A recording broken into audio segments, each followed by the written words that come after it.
Welcome to the WACO Experience, an American story, We the people. with your host, D. Scott Smith. In order to form a more perfect union. Interviews with leaders in business, government, and nonprofit organizations. Promote the general welfare. Jobs, products and services, and infrastructure for strong communities. Secure the blessings of liberty. The WACO Experience is an American story, a story of communities across America. It is your story. We have to assess the needs of the community. The WACO Experience, an American story, is sponsored by Lime Lily, WACO's only corporate gifting company. Send hundreds or thousands of gifts with elegance and style. Learn more at limelily.com. Friends for Life, for over 35 years, providing support systems and services for seniors and people with disabilities. Learn more at friendsforlife.org. The Aspects of Aging weekly talk show with Christine A. Smith. Unscripted conversations with experts. Watch each Monday live at noon Central or anytime at agingbetternetwork.com. Biddy & Bowes Coffee. Drop in for a hot or cold beverage. Biddy & Bowes provides jobs for people with intellectual or developmental disabilities. Visit them at 110 Franklin Avenue here in Waco. The best way to learn guitar is with the Chord Buddy Learning System. This 100% U.S.-made product and Shark Tank winner will have you playing songs in minutes. Shop today at chordbuddy.com. So I'm here at the Pleasant Olive Missionary Baptist Church at 1600 League Street, right, Pastor? Absolutely. That's 1600 East League Street. East League Street. That's right. Yeah, I got to make sure I got that. So I am here with Pastor Reverend E. Shaun Williams, which is great because you go by your middle name, I go by my middle name. So we've got E. Shaun and D. Scott today. But let's get right into Pleasant Olive. It has been a part of the Waco community since 1885. Let's get a little bit of history of the church, and then we'll talk about what is going on today. Sure. First of all, thank you so much for this privilege to be able to talk with you and then to talk about the Church of God, and more specifically, Pleasant Olive Missionary Baptist Church here in the Waco community. We've been a light shining in this dark world 139 years.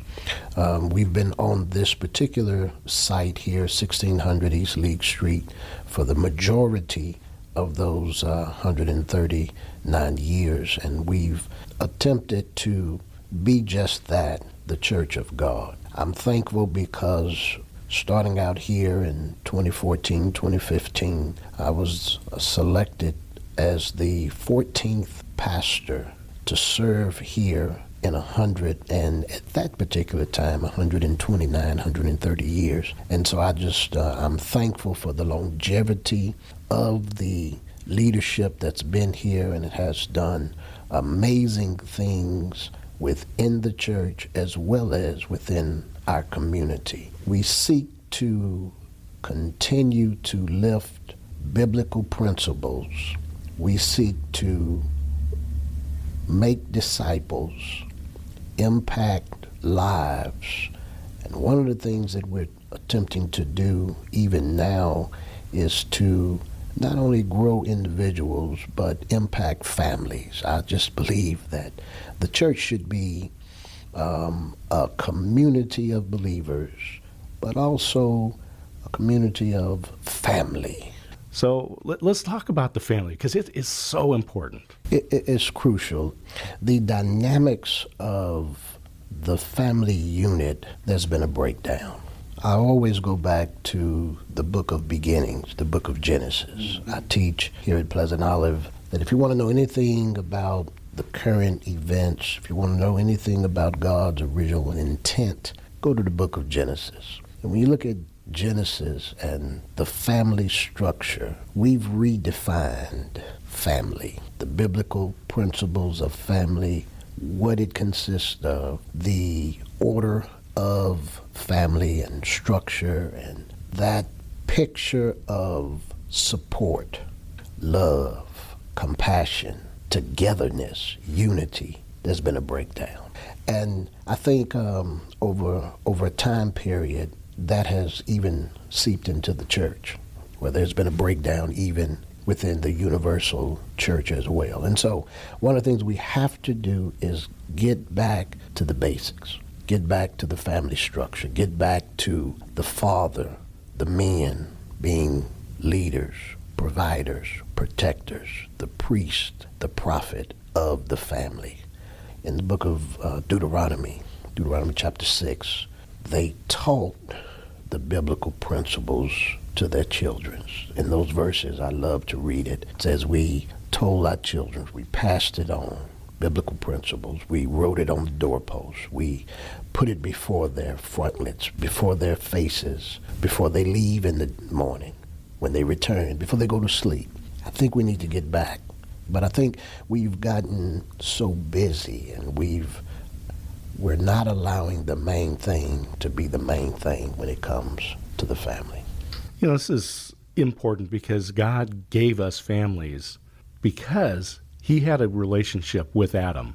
But Adam didn't understand it until he got a wife, until he had kids. And then he understood, oh, now I have a shadow of an understanding of the way God feels for me.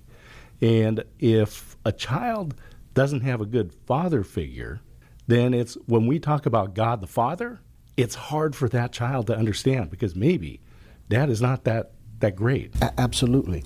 You'll hear me say it around Father's Day, and I say it throughout the year. Whenever I try to draw people closer to God the Father, and I mention God as the Father, I always say, you may have been in a situation and your earthly father may not have been the picture of what a godly father should have been. However, there's hope. God still loves you. God the Father still will embrace you. God the Father will still provide for you. So I try to give them hope even beyond what they view, what they picture, or what they even, the emotions surrounding Father.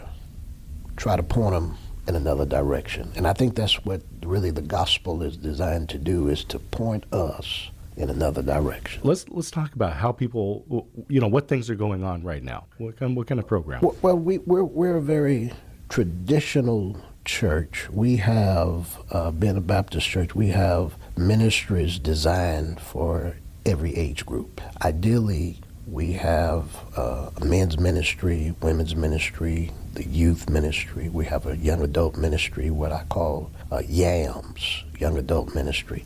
And I've always attempted to create ministries to meet the needs of every season of a lifespan. And so I believe if you come to church, if you're 2 years old or if you're 92 years old, I'm thankful. Pleasant Olive is a blessed church, not just because I'm the pastor, but because we have a rich history of longevity with membership. We have a host of octogenarians and nonagenarians that God has favored. And so when you have a church with a number of 80 and 90-year-olds, you got to have a ministry where at least a contact ministry, at least a ministry to reach out. And I always say ministry, no matter what we do, ministry meets the needs of an individual.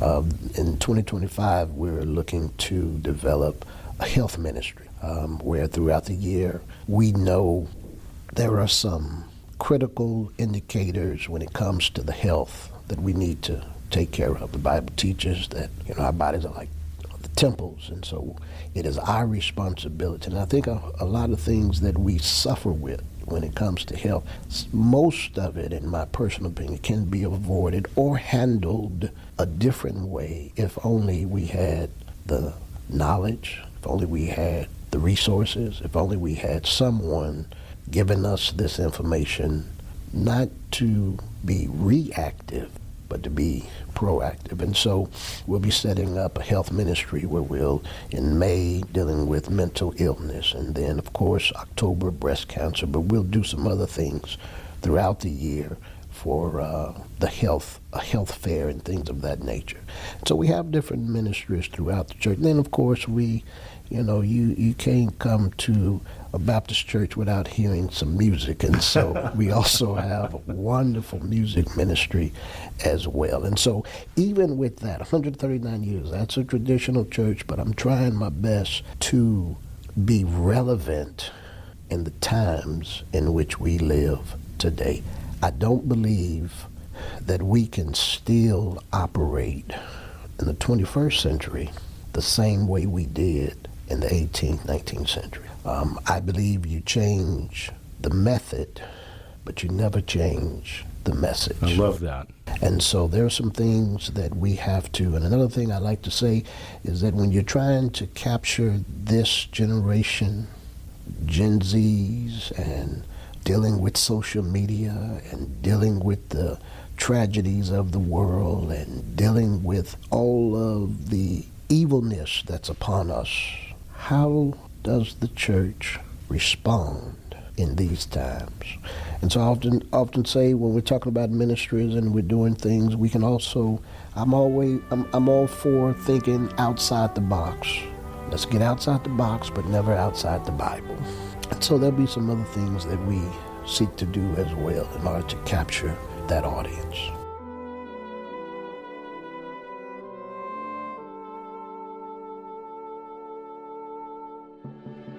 We're talking with Pastor E. Shaun Williams.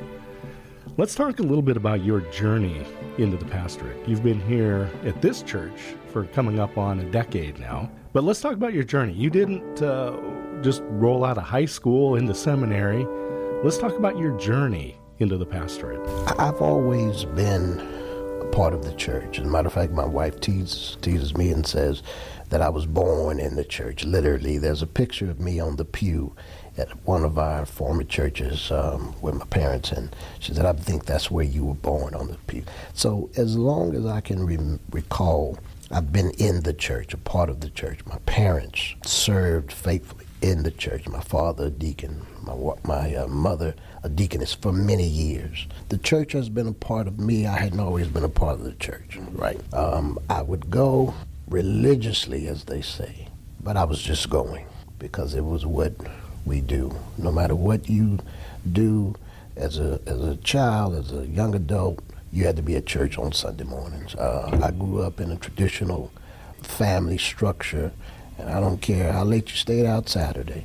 When the sun comes up Sunday morning, you had to be at church. And so, but I believe by being in church, I was gaining what I needed in order to develop a heart for God. And I believe that's one of the things that we're missing today, is because we're doing things to satisfy and compromise when it comes to our youth. But I was always a part of the church, and when I graduated high school, I honestly, I know I'm a Baptist pastor now, but my desire was always to be an owner of a nightclub. I mean, I know that's a shock, I know. But I always wanted to be, I just thought that was so cool to just show up, and I'm there, I'm looking down. I had it all pictured out and everything. And that just lets you know that when you call by God, I don't care what your desires, what your passion, what your goals are, when God lays his hands on you, God has a way of calling you, of conditioning you, and drawing you back to his will. And so I went off to college. I went to Prairie View, A&M University for 2 years. I didn't do well because I wasn't focused. I didn't do well, number 2, because I got with the wrong crowds. But I didn't do well, number 3, because my parents were paying for the tuition. It wasn't until I came back home. Yeah, it wasn't until I came back home and my parents said, okay, we gave you an opportunity, now you figure it out on your own. So then I, of course, I knew education was key. So I got back in school, And I started working at Applied Materials. At that particular time, it was the largest semiconductor company in the world. In 91, 92, I started working there in 92. I thought it was, my ideal job. Project manager, worked myself through the ranks there. Then they offered to send me to school. I said, wonderful, this is what I wanted to finish at Park with a business management degree, bachelor's, and then it wasn't until, at that particular time, I was making a good salary. I was thankful, no kids. At that particular time, wasn't married yet, making overtime, all of that good stuff, weekend, you name it. But then I got a call from God. It was a non-negotiable pull. 1999 to 2000 was a struggle, a non-negotiable pull. I always knew God had a calling on my life. No matter what I did, it was that voice that said, this is not you. This is not where you need to be. I'm going to let you stay here, but you won't be here long. It wasn't until about 1999 or so. And you remember back in 99 when the new millennium and all that was kicking in and people thought the end of the world, buying up water, tissue, all that, so that was on my mind. So that gave me a little bit more time to, as they say in the preaching arena, to run from God, like Jonah. I'm thinking, okay. Then I started serving in the church. Part of the men's ministry. I was part of the youth ministry. I was part of all of that growing up, young adult. I was an usher. As a matter of fact, I worked myself up to be the president of the senior usher board. But God still said, I got a calling on your life. You're out of position. I'll let you stay here, but you won't be here long. I knew it. My wife even told me, babe, I can tell you, at that time, we were dating at that time. We got married in 2001. I announced my calling in October of 2000. So this year, I'm celebrating, matter of fact, a week or two ago, 24 years in the gospel ministry. Congratulations. I appreciate it. That's a good thing. And even with that, I said, okay, I announced it was a non-negotiable pull. I announced my calling there in Austin at the 19th Street Baptist Church. And I'm thankful for that because it was such a release and a relief within my heart. I was relieved in the heart. I was at peace. And so I knew a call to preach is a call to preparation. I got into seminary, Dallas Seminary, and I asked God, if this is where you want me to be, because I was in Austin working full-time, married at that time, one child at that time. God, if this, I want to go to school. There were plenty of schools there in Austin, but I wasn't comfortable with them. God led me to go to Dallas Theological Seminary. But it's a problem because I'm working full-time in Austin. I got a wife, I got a child, one child at the time. But it just so happened that in Austin they had a extension program. So I looked at the program, master's program. I could take half in Austin, half in Dallas. Wonderful. I started taking the half in Austin, and my wife said, but what do you do when you have to take the other half? I don't know. God will figure it out. I promise you. Right when I finished the halfway mark, they awarded Houston to be a home campus. Everything you do in Dallas, you can do in Houston. What did that mean for me? Well, Houston was a little closer, number one. Number two, Houston offered weekend. So what I would do, I would work my full-time job. I would get off at 12 on Friday, drive to Houston. I would have class from 6 to 9 on Friday, stay overnight in Houston, wake up, go to class 9 until 4. I did that for 2 years to complete the second half of the master program. 2009, by the grace of God, I obtained and earned my master's. And since then, every 2 or 3 years, I've had a call to go back and get some training, get some learning. Currently, I'm 2 classes from obtaining a second master's at Liberty University. Same thing. When you trust God, God has a way of providing for you just when you need him the most. I mean, we say that, it's not a catchy cliche. I mean, when you trust him. My family hadn't went lacking anything. I never had an accident driving back and forth from Houston. Believe it or not, I never got a speeding ticket. I did not say I didn't push the limit. I said, all of that. But God, you just see the hand of God trusting him. And so people, wonder why I have so much faith in God. It's because I got a good track record with him. He's got a good track record with me. I can look back and say, man, he brought me through this. He brought me through that. Let me fast forward. At my home church, Mount Zion Baptist Church there in Austin, I was working in pretty much every ministry. I was advisor for the Silver Soldiers. As a matter of fact, I created a ministry for the seniors, 65 and above. We had well over 100 members, part of just the Silver Soldiers ministry. We did trips, we did ministries. I was advisor for them. I was director of Christian education. But again, God still said, I have something for you. You're out of position right now. You can stay there, but you won't be there long. Pleasant Olive came vacant in the passing of my predecessor, Dr. Willie E. Clark. I served here at Pleasant Olive 5 years. He passed away 2013 at the state convention. I didn't know anything about Pleasant Olive. I didn't know anybody at Pleasant Olive. As a matter of fact, me and my wife often laugh about this. The only thing I knew about WACO was that they had a McDonald's off the highway. We would stop there You'd pass by. on the way to Dallas. That's all we knew about. But God's hand orchestrated the plan. Long story short, there was another mentor of mine, Pastor Dr. B.W. McClendon, pastors there in Austin. He came in contact with Pleasant Olive and said, hey, they're looking for a pastor. I recommend that you. I sat on it. I didn't do anything. And then I ended up sending my resume, this, that, and the other, got in contact with the church. The church set up an interview process. I came down, interviewed with 7 wonderful leaders of the church for a couple of hours, asking me questions of my biblical beliefs, ministry, involvement, and vision for the church. And one of the things that I was honest with them was to say that it's like building a building. You got to go and assess the ground first before you try to put a building on it, right?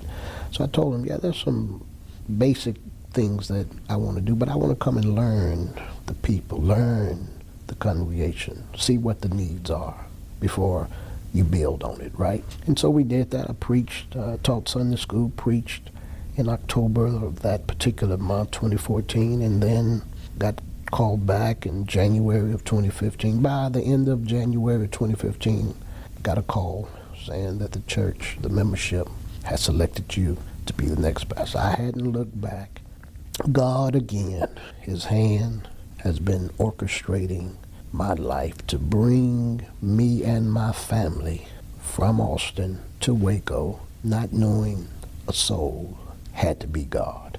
I did say I was working full-time with a family, making good money, And so you have to, one of the passages that if you had to rewrite my life, Genesis chapter 12, when God called Abram at the time, Abram, leave your family, leave your father's house, leave all of that, your kindreds, all of that, and go to a land that I will show you. That's exactly, you can put my picture right there So in Genesis 12. Leave Austin. Leave Austin. Go to Waco.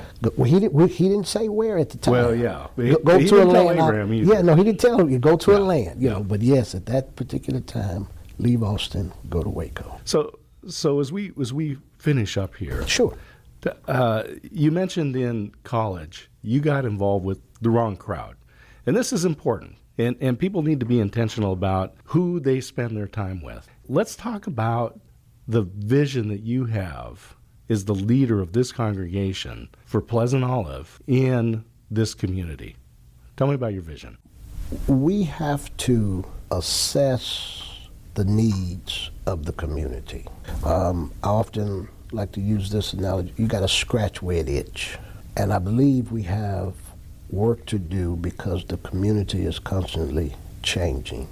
I love to set up programs. God has blessed us with a nice edifice. We have a beautiful sanctuary church, parking lot. God has blessed us to have what I call a trifecta, a nice fellowship hall, parking lot, and sanctuary. We're blessed. But we also have other lots around the church. I have a vision to not only develop an outdoor pavilion for us to come together as a family, a church, and have events outdoors, Number one, outdoors, because as people drive by, we're right off the highway. People in the neighborhood, the community, they can see a church, a family coming back to the basic principles of what family unit should look like. And then across the street, my vision for the church down the road is to develop perhaps some senior living for our elderly members where they can live here on the property. We can set it up where they will be treated and cared for any physical need.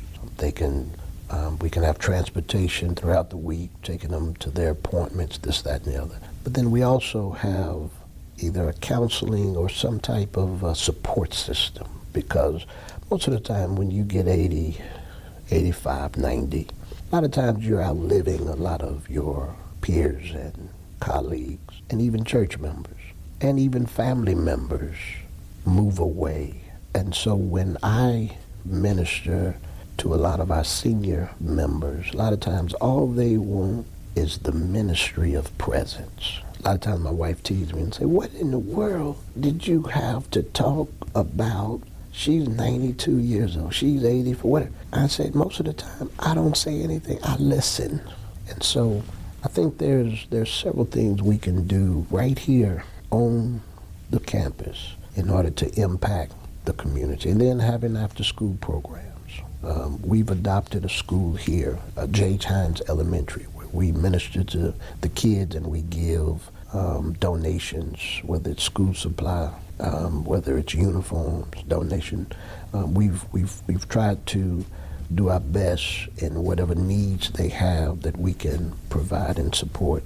We try to do that as well. But I like to do it on another level as far as teaching, partnering with a local bank and teaching about the fundamentals of money management as well. How can we go beyond? And of course, without a doubt, we want to give them the gospel. We want to ensure they have a right relationship with God through Jesus Christ. We want to ensure that if God called them from life to death, from labor to reward, that they have a home eternally with Him.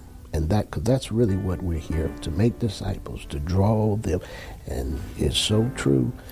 I still believe Jesus said, if I be lifted up, I'll draw. And we just got to do the lifting. He'll do the drawing. Pastor, it's been an honor to spend time with you today.